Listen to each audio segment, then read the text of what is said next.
Hi owners, it's Chris, just putting together a bit of a preparation recap for each of our horses, and this one's Coco Cuber's last prep.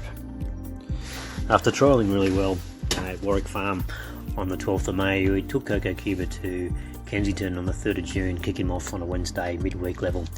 The race was on a soft 7 of 1100 metres, and once again, characteristically of Coco Cuber, he missed the kick. The intention was to follow Lost and Running and go forward as he can. However, Jason Collett, basically the colt, the gelding at the time, just wanted to fight Jason Collett pretty much the whole way. He tailed off to come second last in that particular race, and it was very much back to the drawing board for the stable.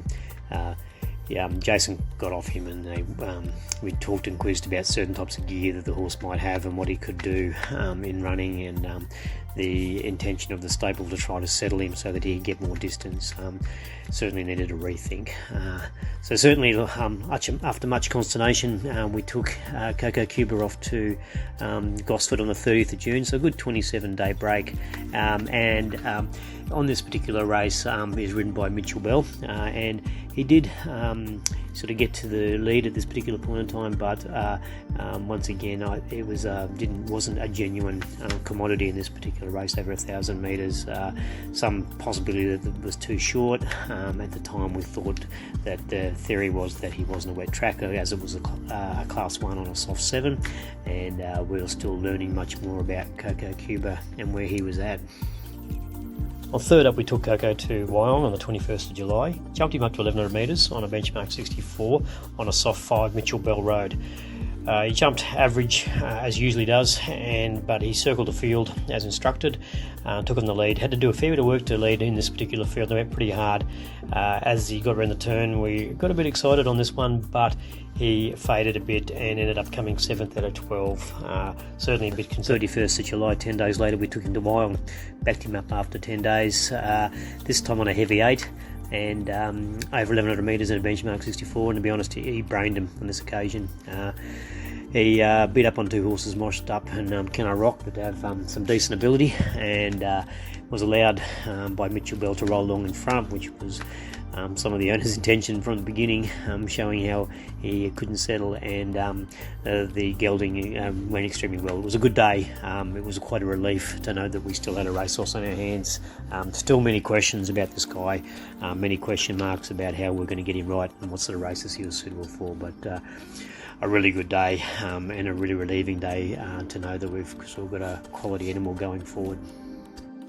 So with the 20-day break, we took him off to Gosford in a benchmark 64 again on the 11th of August, again over 1100 metres, and again in benchmark 64 because he only got his rating up to 61 on that occasion, so we're able to get in there with 59.5 kilos. Mitchell Bell was on board again, and look, on this occasion he was doing his usual, missed the start as he does do, and then he flew around. He flew in behind them, got held up, got sort of checked and got on heels for about sort of 100 metres. Finally got a break on the inside, which wasn't the best part of the track, and then was run down by a decent one in Patagonia.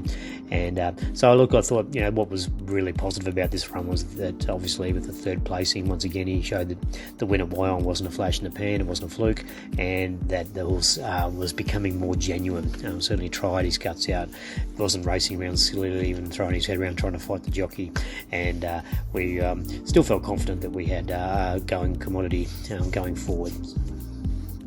So the penultimate race in this particular campaign, we took him to Newcastle on a good 3, and it was a benchmark 64 again, and his benchmark was still 61. So on this occasion, we thought, well, Newcastle, whilst they had a long straight, the theory was that the rail was out a fair way and he'd be able to sort of get in front and roll along again. Unbelievably, Mitchell Bell, after having probably his best start out of the gates of his career, jumped out beautifully, better than he's ever done before, looked to go forward, which is what his racing pattern is, and inexplicably Mitchell Bell decided to restrain him and take him under him, at least attempt to.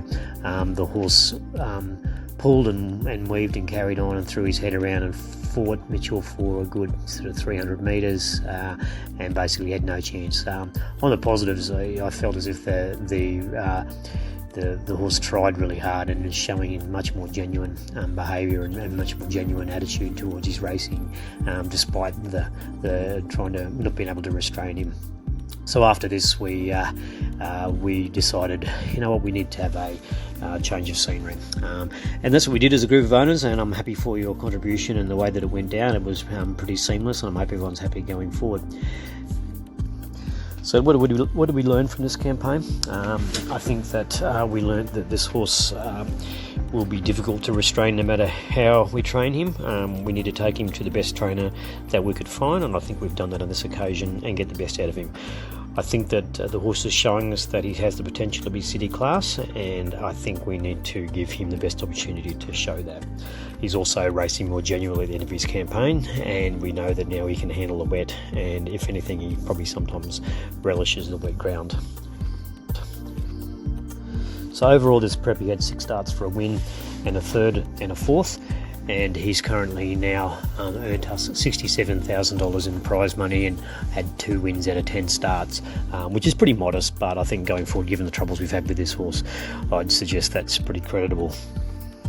So good luck, owners. That's our recap for this preparation. Obviously, after the next preparation, I hope our other recap has a city win and hopefully some black type to celebrate. So good luck with next prep, and looking forward to Mr. Peter and Paul Snowden taking this horse to be the best horse he can be.